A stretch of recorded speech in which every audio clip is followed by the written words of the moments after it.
Technology is not accessible to all students. This can cause disadvantage.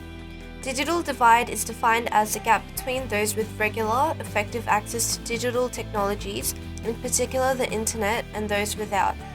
There are many factors which influence the ability to access technology, such as age, family structure, income, education, and location.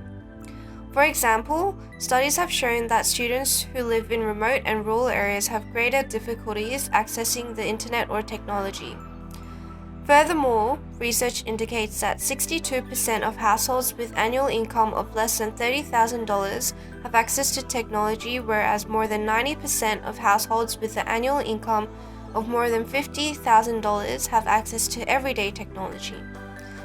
Access to technology has been positively associated with better educational outcomes, and as such, the lack of access that certain students face causes disadvantage. Digital immigrants refers to those who have recently been introduced to technology and have not grown up with it.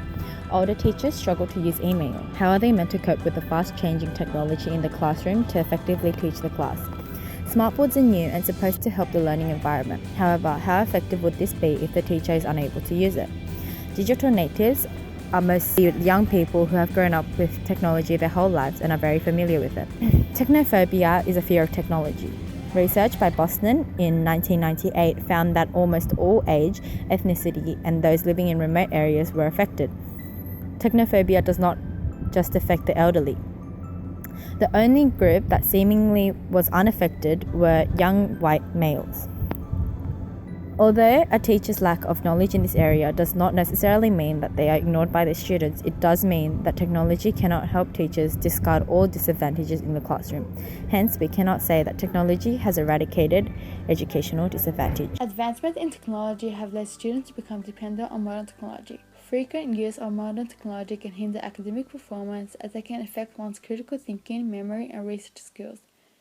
Constantly being interrupted with technology, such as checking emails while trying to focus on a task, can shape one's brain to become inattentive and agitated. Technology can cause difficulties for students to process information efficiently into their memory, as they regularly overflow their brains with new information within a rate faster than what could be processed and comprehended. Moreover, according to a recent study, students who used the internet throughout a lecture scored a lower grade than those who didn't. These findings show that the internet can weaken one's memory. Also, modern technology have led some students to become dependent and uncritical thinkers. Also, plagiarism is another negative outcome of technology. The implications of technology in relation to educational disadvantage are significant to consider as we collectively decide where do we go from here. In terms of addressing access, the Rudd government's digital education revolution was a step in the right direction. It outlined a future of better access to hardware, software, and internet connectivity. However, this one-size-fits-all approach was constrained by financial limitations. In order to create change, we should remove the notion of digital divide between those who have access and those who don't, and shift towards a more comprehensive approach of spectrum of access, targeting the specific needs of individual communities. Digital access is a complex concept, and this approach will allow policymakers to develop a more targeted approach to continue to redress educational disadvantage.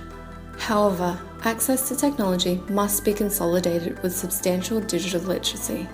In order to improve the nature of ICT education, teachers need enhanced instructional support within schools for quality teaching.